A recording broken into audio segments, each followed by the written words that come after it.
My body matured faster than most girls my age. When I turned 18, my overprotective brother worried I'd be taken advantage of, so he asked his best friend to look after me. But the first time we met, that man's eyes never left my body. After I graduated from college, he kept crossing the line, again and again. By day, he was my boss, and by night, I was his personal assistant. For 4 years, we kept our affair a secret. He molded me into exactly what he liked, and the worst part? I let him. One day, his ex-fiancée came back from overseas. He slipped out of my bed in the middle of the night and rushed to the airport to pick her up. Humiliated but unwilling to let go, I followed him there, only to watch him gently stroke another woman's hair right in front of me. He turned to me and said, "Jennifer Huckabee, 4 years ago, you were the one who crawled into my bed while I was drunk. The way you're behaving now, it's really pathetic." The way he looked at her was soft, and the way he mocked me was sharp and deliberate. I suddenly realized he was right.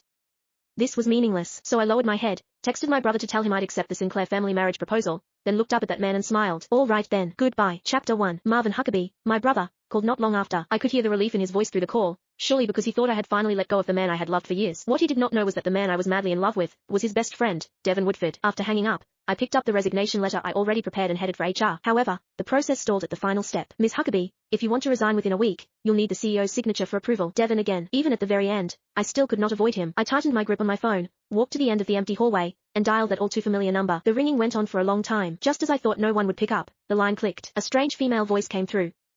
"Hello, looking for Devin? He's in the shower." In the shower. Those 3 words stabbed my chest like 1,000 poison needles. Nonetheless, my voice stayed calm, almost unnaturally so. "No need, thank you." Before she could say anything else, I hung up. The screen went dark, reflecting my pale face. Less than 2 minutes later, my phone buzzed violently again. I stared at Devin's name on the screen for several seconds before answering. "Did you need something?" His tone was businesslike, cold and detached. Just last night, this same man had been on top of me, whispering my name intimately over and over again. My fingers whitened around the resignation letter. "Mr. Woodford, there's a document that needs your signature before the process can go through." He gave a low hum of acknowledgement, then added, almost as an afterthought, "Oh, right. Stop by later and pack up the rest of your stuff. She's moving in. The apartment in the western suburbs is empty. You can stay there. I promised Marvin I'd take care of you."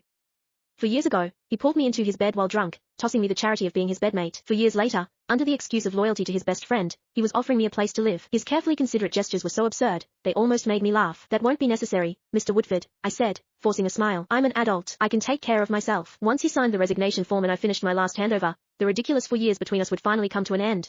I was getting married. I opened my eyes in the hotel room as morning light streamed in. For the first time in years, I felt more awake than in any morning I had spent by Devin's side. I called a car and returned to the villa I'd lived in for 4 years. However, the moment I stepped inside, I almost thought I had walked into the wrong house. The once minimalist black and grey space was instead drenched in warm tones.